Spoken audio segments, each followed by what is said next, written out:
জুলাই আগস্টের পরে এরকম অসংখ্য রকম যে মিসম্যানেজমেন্ট তা বন্ধ হওয়ার লক্ষ্যেই এতগুলি মানুষ প্রাণ দিয়েছে।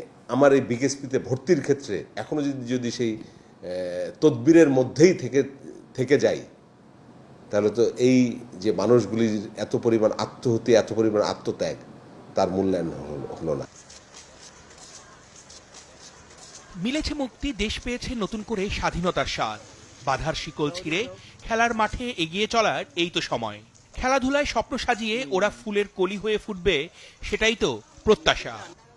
বাংলাদেশ ক্রীড়া শিক্ষা প্রতিষ্ঠান দেশের ক্রীড়াবিদ তৈরির আতুরঘর। ছোট্ট ছোট্ট চোখে আকাশ সমান স্বপ্ন নিয়ে গুটি গুটি পায়ে হাজির হওয়া ছেলে মেয়েদের স্বপ্ন তৈরির পথ মসৃণ করার কাজটা করে যাচ্ছেন বিকেএসপির নতুন মহাপরিচালক মনিরুল ইসলাম।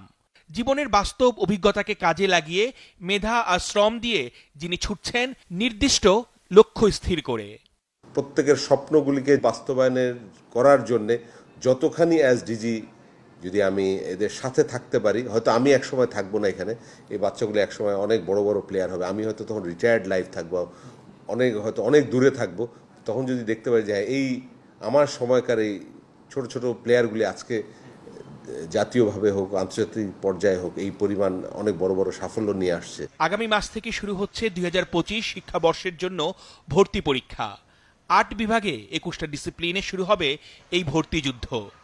যারা নিজের সন্তানকে বিশ্বমানের খেলোয়াড় হিসেবে গড়ে তুলতে চান, তাদের জন্য ভরসার জায়গা বিকেএসপি। সুন্দর মতো প্লেয়ার সিলেকশনের মাধ্যমে যেন যেতে পারে, এই জিনিসগুলো যদি নিশ্চিত করা যায়, তাহলেই একজন গার্ডিয়ান দেখবে যে সামনে দেয়ার ইজ এ হোপ, সামনে স্বপ্ন দেখার সুযোগ আছে। যদি স্বপ্ন দেখার সুযোগ না থাকে, আমিও আমার সন্তানকে কখনো স্পোর্টসে দিব না। এবং যারা আঞ্চলিক কেন্দ্রগুলিতে যদি কোনো কারণে মিস করে, তাহলে এরপরে সেকেন্ড সুযোগটা রয়ে গেছে, বিকেএসপিতে হবে। সবাই চায় তার ছেলেকে ক্রিকেটার বানাতে। তখন আমরা তার প্যারেন্টসকে অথবা তার সাথে কথা বলে তাকে মোটিভেট করার চেষ্টা করি যে ক্রিকেটে যদি তুমি যাও, ক্রিকেটের কিন্তু তুমি ওইভাবে করে আসলে তোমার ট্যালেন্ট ইউটিলাইজ হবে না।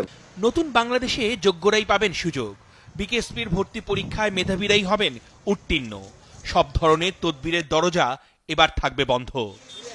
50টা ভ্যাকেন্সি আছে। আমি যদি সেখানে তদবিরের মাধ্যমে 4টা ভ্যাকেন্সি আমি তদবিরের মাধ্যমে যদি অ্যালাউ করি, তাহলে এরাই কিন্তু পুরা সময়টা নেক্সট 6টা বছর এই বিকেএসপির জন্য একটা সর্ট অফ বার্ডেনের মতোই হয়ে যাবে। মানে ও তো ওই স্ট্যান্ডার্ড লেভেলে নিয়ে আসা যাবে না। জুলাই আগস্টের পরে এরকম অসংখ্য রকম যে মিসম্যানেজমেন্ট তা বন্ধ হওয়ার লক্ষ্যেই এতগুলি মানুষ প্রাণ দিয়েছে।